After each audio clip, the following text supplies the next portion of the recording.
Do you know who is the most popular trickster in Indonesian folktales?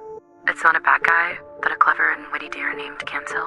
Kancil, also known as the Mousedeer, is the protagonist of many traditional stories, often outsmarting his adversaries through his intelligence and problem-solving skills. And today we are going to discover more about this beloved character and the valuable life lessons he teaches us through his adventures. So get ready to embark on an exciting journey filled with laughter, wisdom, and maybe even a few tricks up our sleeves, just like the resourceful Canilis. And hey, don't forget to show your support if you enjoy our dailies. Now let's begin our adventure. Once upon a time in a lush tropical forest nestled in Indonesia, there lived a small deer with unusually large ears and an extraordinary intellect.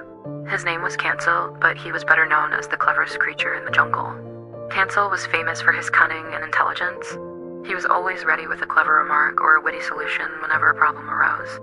His reputation for being able to outsmart anyone made him both respected and envied by the other animals. One day, while Kancil was taking a stroll through the forest, he came across a group of monkeys playing and making mischief as usual. Among them was a young monkey who was particularly impish and playful. The little monkey, full of energy and mischief, suddenly shouted, "Hey, Kancil, why do you have such big ears?" The other monkeys burst into laughter, and even Kancil was taken aback by the unexpected question. But instead of getting angry, Kancil decided to play along. "These big ears," he said with a smile, "are for hearing all the delicious food that you monkeys eat. I can hear the sound of frying bananas and sweet mangoes from miles away." The monkeys were intrigued. "Really? You can hear that?" they asked, their mouths watering at the thought of juicy, freshly picked fruit. "Of course," replied Kancil, his eyes twinkling with mischief.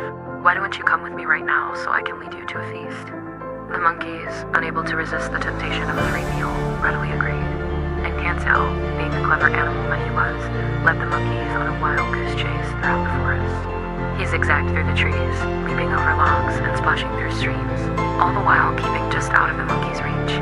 The monkeys, exhausted and hungry, soon gave up the chase, grumbling as they went back to their playful games. And Kancil, the trickster, continued on his merry way, perhaps to find a nice quiet spot to enjoy a peaceful meal. The monkeys, having calmed down a bit, realized they had been tricked by Kancil. They couldn't help but feel a mixture of admiration and frustration towards the cunning deer. They had been outsmarted by his cleverness and couldn't believe they had fallen for his trick. Despite their initial anger, the monkeys couldn't help but burst into laughter when they thought about how they had been chasing the deer around like a bunch of hungry puppies.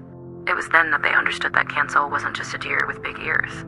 He was the cleverest creature in the jungle for a reason. So remember, friends, just like the monkeys in the story, it is important to be aware of your surroundings and not let your emotions get the best of you. Sometimes those who seem different or strange might actually be quite clever and could even teach. Use valuable lessons if we take the time to learn from them.